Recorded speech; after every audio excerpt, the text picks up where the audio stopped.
Всем привет! Вы на канале Заброшенная Прибалтика.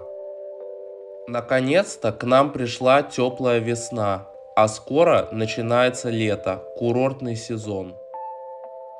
Сегодня мы отправимся в Юрмалу и снова прогуляемся по заброшенным советским санаториям. Приятного просмотра!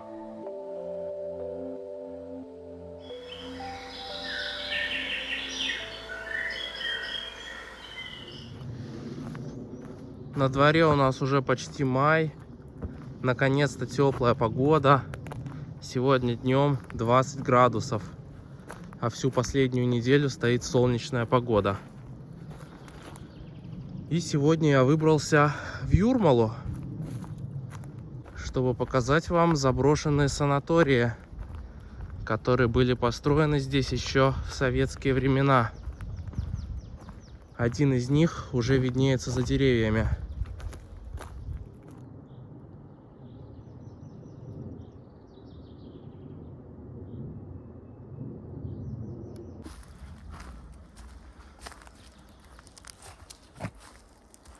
Подтопило, как лес после снега.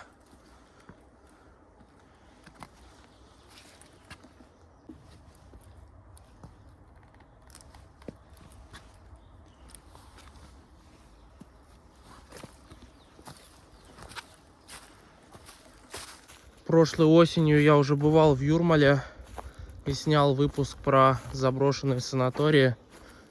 В описании будет ссылка, а также он будет в подсказках. Кому интересно, посмотрите. Но санаториев здесь настолько много, что можно снять еще как минимум несколько частей.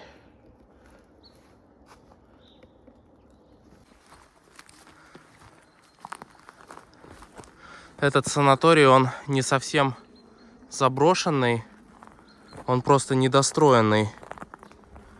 Начали его строить и так и не закончили.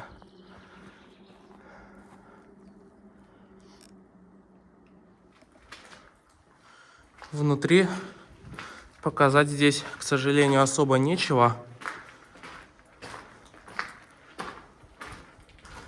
потому что все помещения пустые. Я так понимаю, что не успели даже вставить сюда окна, двери еще со времен строительства. Что ж, вот так выглядел номер. На одного или двух человек, вероятно. И что интересно, у каждого номера был вот такой балкон, который выходил прямо на сторону леса. Гости могли выйти, вот так вот полюбоваться природой, подышать свежим воздухом.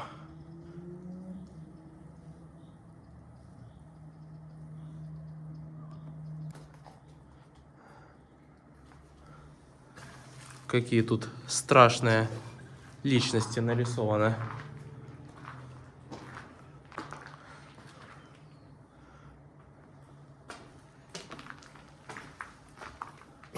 Лифтовые шахты.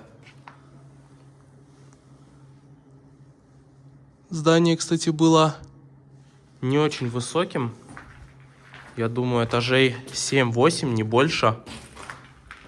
Но с крыши открывается весьма неплохой вид.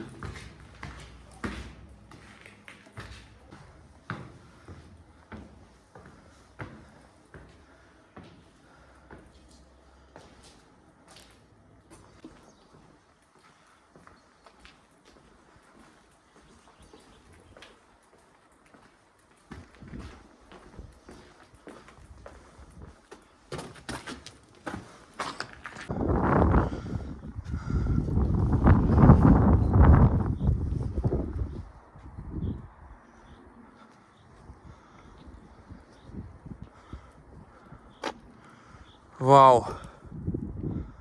Даже море видно.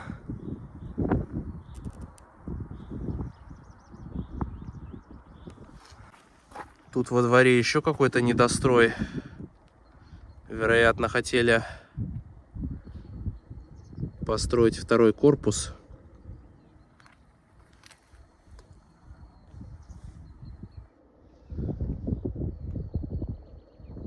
как природа с каждым годом берет свое. И это здание обрастает растительностью.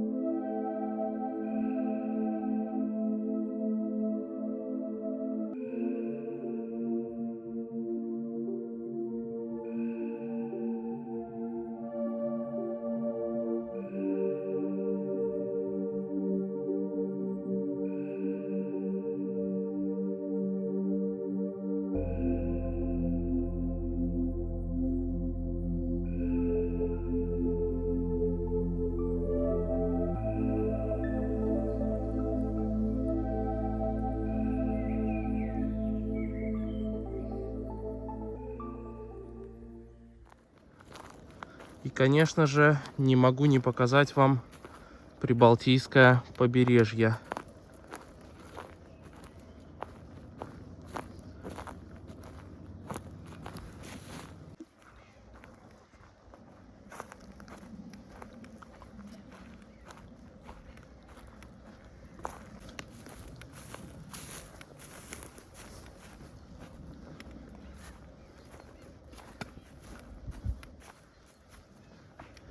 Вот такой вот пляжик.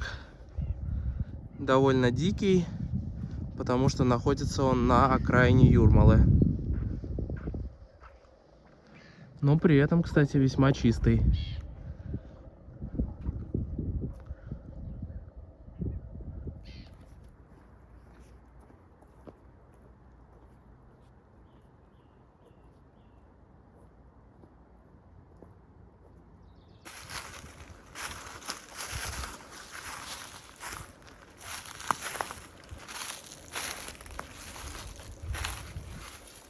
Судя по вот этому щитку, здесь давно все брошено.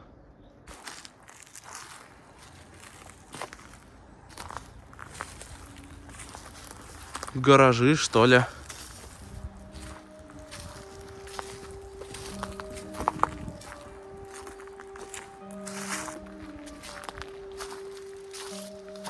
Удивительно, но один из гаражей до сих пор закрыт на замок. Может, там что интересное внутри. Ладно, больше меня интересует само вот это здание. По слухам, где-то внутри находился телеграфный пункт.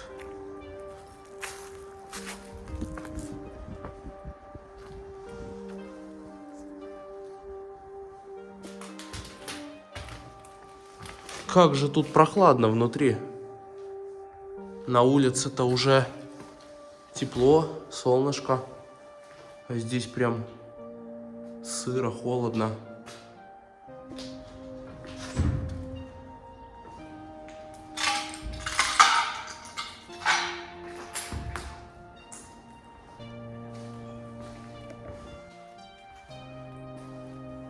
В общем, первый этаж, похоже, совсем пустоват.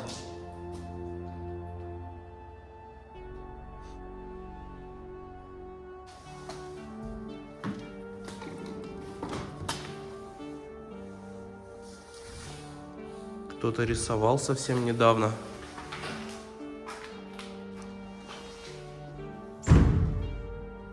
Как будто совсем свежее.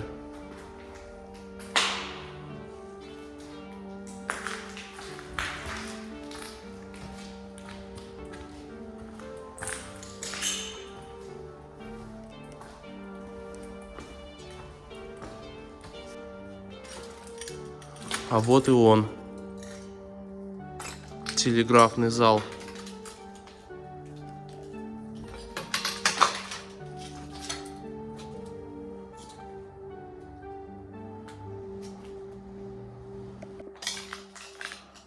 А может быть, это были обычные телефонные будки просто.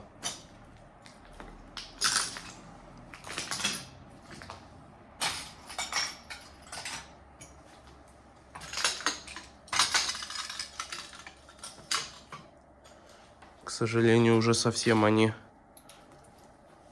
раздолбанная.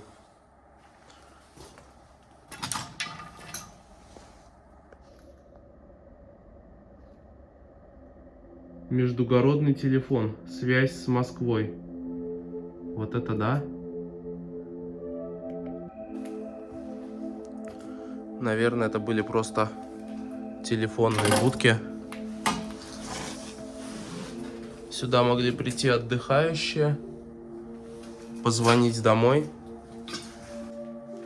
сообщить, что у них все хорошо, рассказать о том, как они здесь отдыхают в Юрмале. О, смотрите, что нашел. Смоленск. Эх. Очень жаль видеть музыкальный инструмент в таком состоянии. Тут, наверное, было целое пианино. И какие-то вандалы его сломали. Прием телеграмм. Обмен валюты. Прием телефонных разговоров.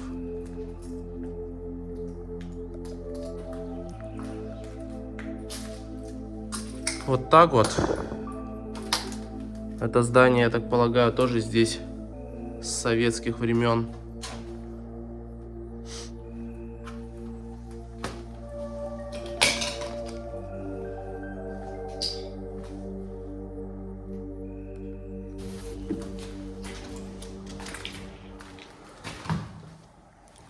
К сожалению, больше здесь показать нечего.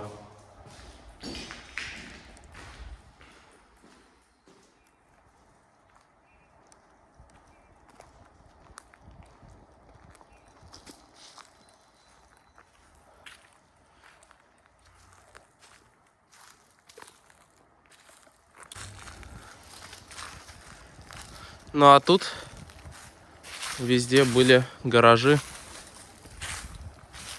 Причем, вероятно, как для большой техники, так и для маленькой.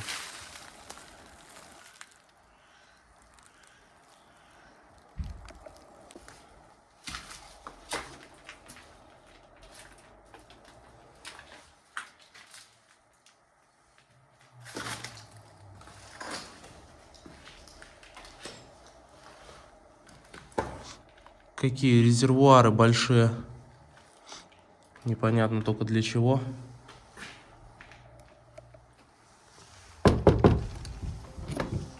Есть кто?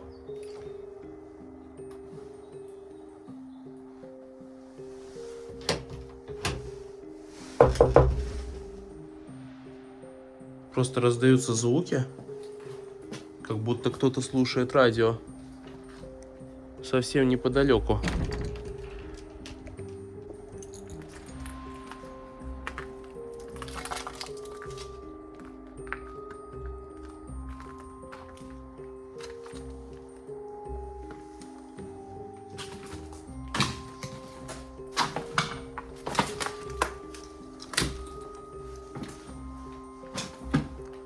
Кстати, здесь, похоже, были бани с вот таким вот прикольным бассейном.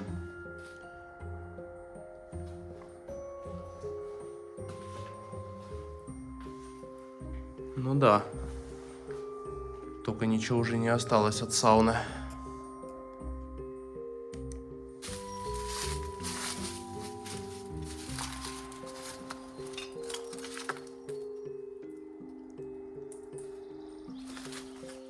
Велосипеды,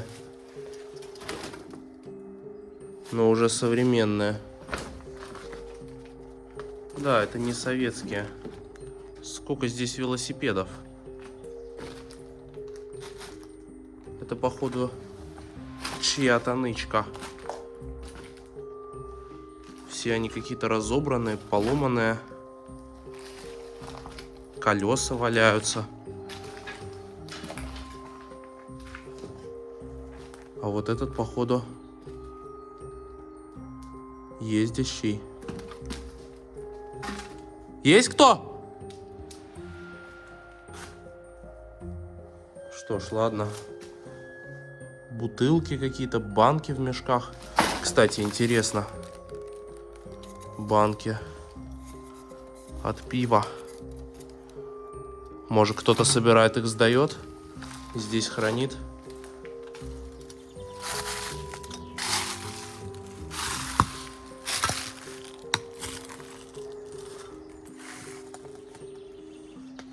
Как тут пахнет отвратительно.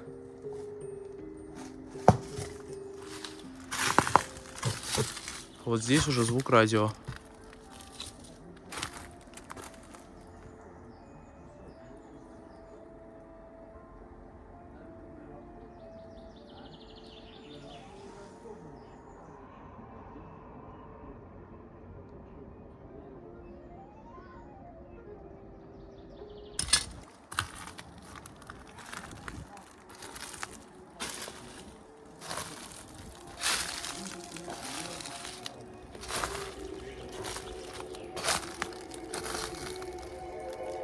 День добрый. Живете тут? А, ладно. Не буду тревожить.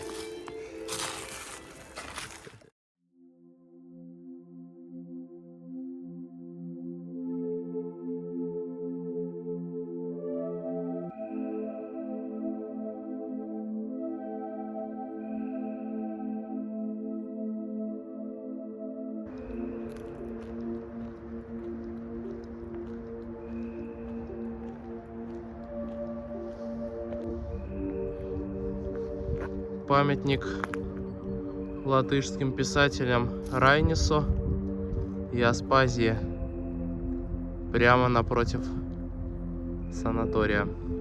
И когда-то это был фонтан.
Я слышу всегда, неизменно, я слышу, как море ревет, и как о песчаные стены все пеной неистово бьет. Если существуют на свете города-бусы, то один из них Юрмала. Точнее сказать, Рига-с-Юрмала, Рижское взморье. Как бы на длинную нить песчаного берега нанизаны приморские поселки-жемчужины. Кто не слышал о них? Майери, Дублты, Булдури, Дзинтери. Один поселок незаметно переходит в другой, и так на протяжении 3 десятков километров. Все это в совокупности и есть Юрмала. Курорт на Балтике получил статус города в 1959 году. Примерно в то время в здании бывшей лютеранской церкви открылся Юрмальский исторический и художественный музей. Есть сведения, что первые купальщики появились на здешних пляжах лет 200 назад. А в конце прошлого века от Риги до Кемери провели железную дорогу, и дачные пригороды начали быстро расти. Курорт на Янтарном берегу стал набирать популярность. На Рижском взморье народный поэт Латвии Янис Райнис провел последние годы.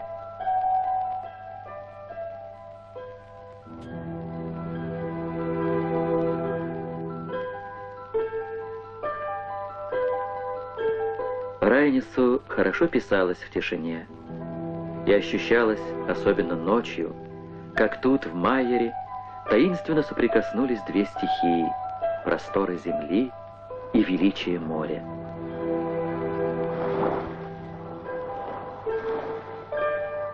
Последнее стихотворение Райнеса. И сейчас, спустя полвека, растут в Юрмале 3 сестры, 3 сосны, которые так любил великий сын Латвии. На Рижском взморье в разное время бывали Писарев и Пришвин, Собинов и Ойстрах, Шаляпин и Горький.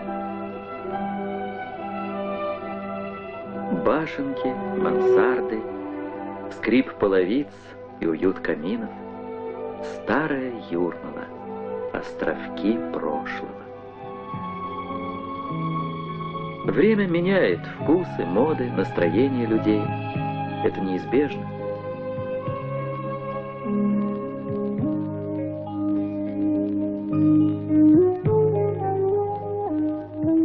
Однако город старается сочетать типовое многоэтажье со старинной застройкой, с тишиной лесопарков. Ведь Юрмала — это гармония во всем.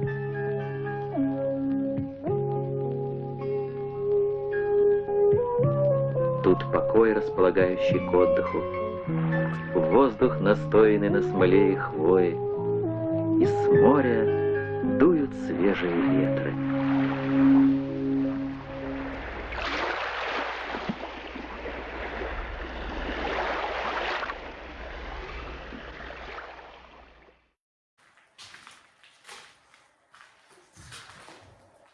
А вот я и внутри. Блин, какой же сейчас контраст, как холодно внутри заброшек и как тепло на улице.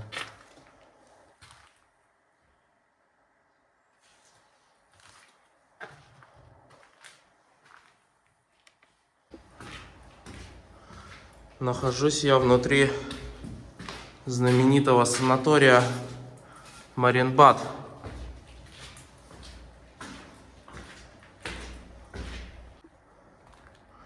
Часть этажей, к сожалению, совсем пустые.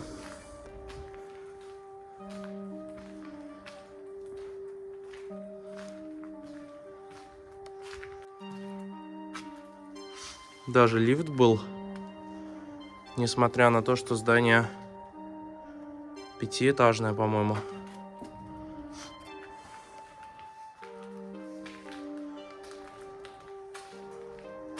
Просто посмотрите на это. Какая роскошная лестница.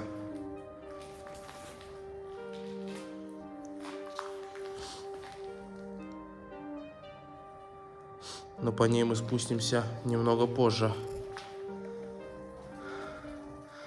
Вот и в той самой беседке на крыше этого здания.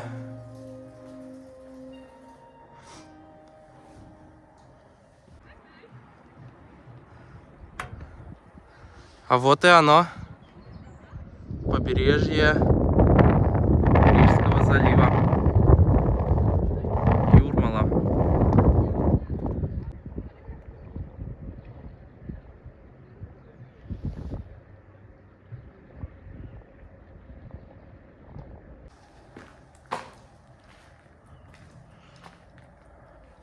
Примерно вот такой вид открывался из комнат отдыхающих. Прямо на самом берегу моря находился этот санаторий. Вообще, я почитал немножко статью историческую про этот санаторий. В ней написано, что построен он был в 1870 году. Однако во время Второй мировой войны здание было почти полностью уничтожено. И уже после Второй мировой его перестроили заново. Вот это красота!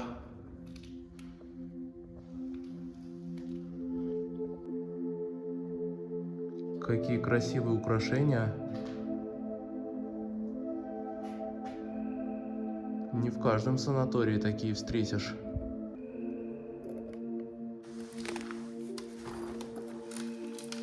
Какой музыкальный центр. Жаль, правда, уже современный.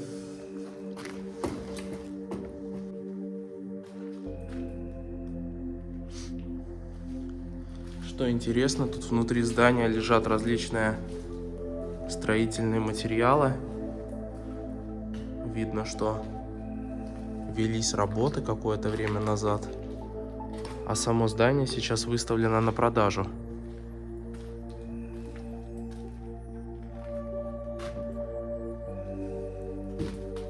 Но найти покупателя, могу предположить, будет не очень просто. Какая печка.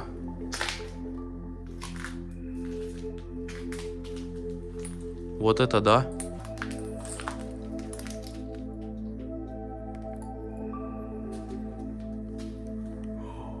Какой потолок. Вот это красота.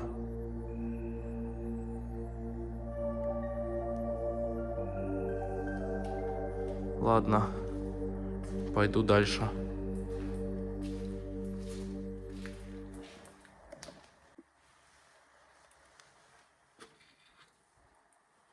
Попал я в подвал. Кстати, интересно. А, это не включатели.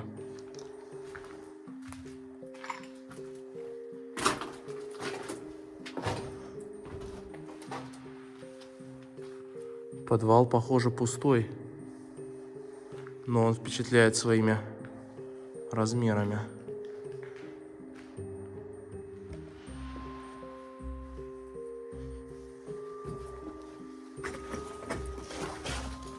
Тут часть помещений вообще засыпана почти до потолка.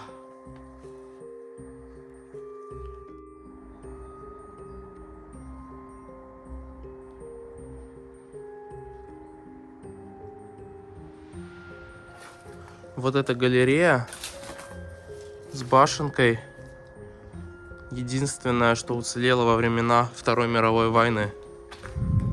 И это все немножко старше, чем основная часть этого санатория.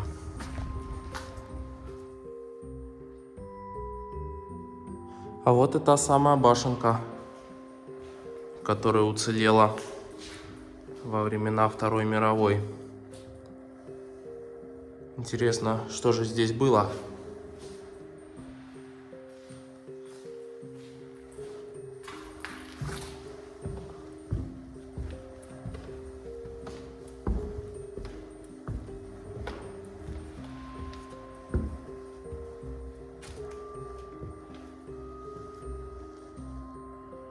Впрочем, ничего супер интересного. Просто такое место для отдыха. Шикарное место, конечно, было. Вид на пляж, диванчик. Можно было сидеть, попивать пиво. Впрочем, кто-то и сейчас это делает, когда отель заброшен. Смотрите, даже спальный мешок валяется. Кто-то тут ночевал. Подушки. Даже матрас целый лежит. Вот это да? По-любому летом здесь кто-то тусуется.